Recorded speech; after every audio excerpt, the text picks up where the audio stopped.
Halo kawan, saya Hari Bonsai. Apakah teman-teman tahu jenis-jenis bahan untuk membuat pot bonsai bernilai seni tinggi? Dalam video kali ini kita akan membahas berbagai macam jenis bahan untuk membuat pot bonsai yang unik dan biasa digunakan oleh penggemar bonsai. Mungkin teman-teman memiliki salah satu jenis pot bonsai dari video kali ini. Mari kita simak penjelasannya. Sebelum kita lanjut ke pembahasan video, apabila teman-teman suka dengan video ini, bantu like, komen, dan subscribe agar saya semangat membuat video lagi. Apabila tidak suka dengan video ini, bisa unlike aja. Berikut penjelasan 7 jenis pot bonsai yang lazim digunakan oleh para seniman bonsai. Pertama, pot plastik. Harganya relatif murah karena terbuat dari plastik dan dicetak dalam jumlah besar.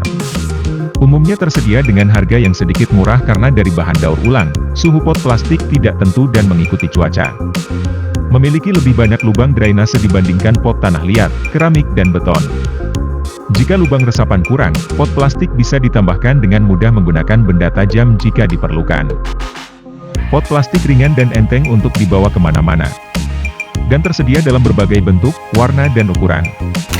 Serta dapat disemprot jika diinginkan. Untuk anak-anak, pot plastik mungkin lebih aman dan ramah daripada pot tanah liat ataupun pot keramik standar yang dapat pecah.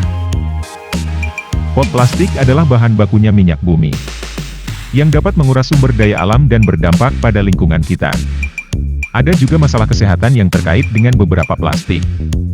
Jika Anda menggunakan pot plastik, gunakan yang berlabel seperti 2HDP, LDP, 5PP. Sinar matahari secara bertahap memecah plastik dan membuatnya rapuh, sehingga cenderung tidak bertahan lebih dari beberapa musim. Jika Anda menggunakannya, cari yang tebal agar tahan lama.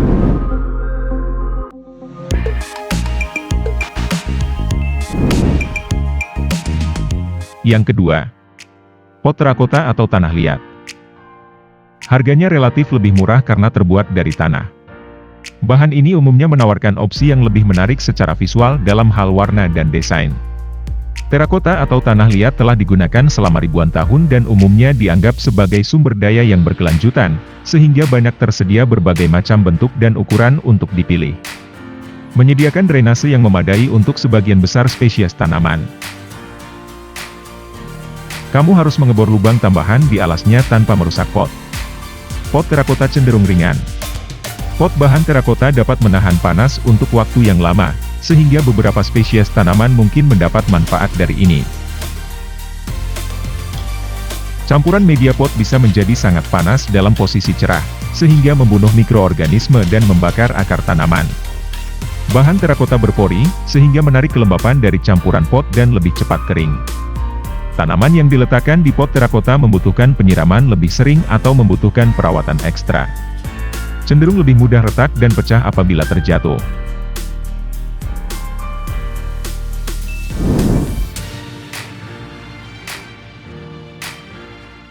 Yang ketiga, pot semen atau beton. Harganya relatif murah bahkan bisa dibuat sendiri. Pot beton bobotnya berat dan solid.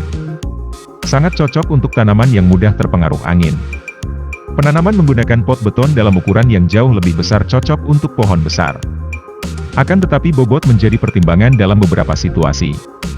Beton adalah isolator yang bagus sehingga sesuai dengan iklim dengan perubahan cuaca yang ekstrim.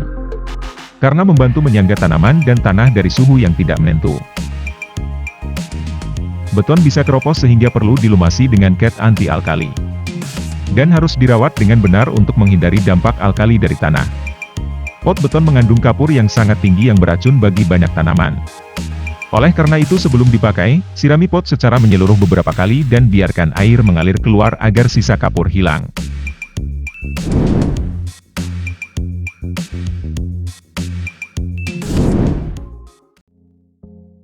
Yang keempat, pot teraso. Memiliki model dan warna yang banyak dan bervariasi. Tidak mudah pecah karena terbuat dari campuran semen putih dengan pecahan batu teraso atau pecahan marmer ataupun pecahan kaca. Lebih mudah dalam perawatan dan memiliki kesan lebih mewah dan alami jika dibandingkan dengan bahan plastik atau beton. Pot teraso hampir mirip dengan pot marmer. Pengerjaannya hampir mirip dengan pot marmer. Perlu proses dipoles. Harganya relatif lebih mahal dari pot plastik, tanah liat dan beton. Mudah berubah warna ketika ada pewarna pupuk masuk ke media.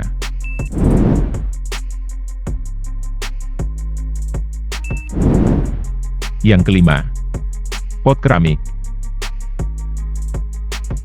Bahan utamanya adalah tanah liat coklat atau merah. Pot keramik adalah yang paling banyak diminati para pegiat bonsai seluruh dunia. Model dan warnanya bervariasi. Pot keramik memiliki corak yang cantik dan ada yang ditambahkan dengan ukiran untuk membuat kesan mewah dan lebih cocok untuk diletakkan di dalam ruangan. Pot keramik berlapis kaca cenderung berat dan tahan air sehingga menahan kelembapan dengan lebih baik. Harganya relatif mahal karena proses pembuatannya yang sulit. Cenderung lebih mudah pecah ketika terjatuh dan tidak bisa diperbaiki. Jika ingin menambah lubang drainasenya, riskan untuk ditambah karena rentan pecah.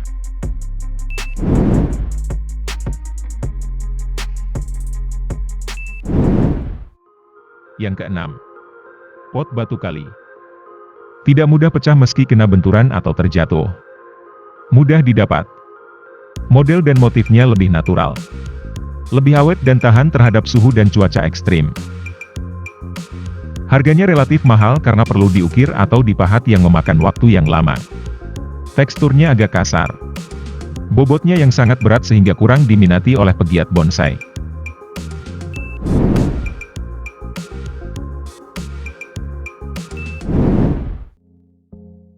Yang ketujuh, pot marmer. Pot jenis ini paling berkualitas dalam segi ketahanan, motif dan bentuk. Bisa mengkilap seperti kaca. Tidak terpengaruh oleh cuaca panas atau dingin. Suhunya tetap sehingga bagus untuk tanaman. Harganya relatif lebih mahal karena proses pembuatannya yang lama. Oleh karena itu jarang diminati oleh pegiat bonsai. Kecuali untuk para kolektor bonsai. Bobotnya yang sangat berat berbeda dengan pot jenis yang lain. Nah sekarang kita sudah tahu jenis-jenis pot bonsai yang perlu kita pahami. Dari salah satu pot yang kita bahas kali ini, manakah yang kalian favoritkan? Tulis di kolom komentar. Sampai jumpa di video selanjutnya.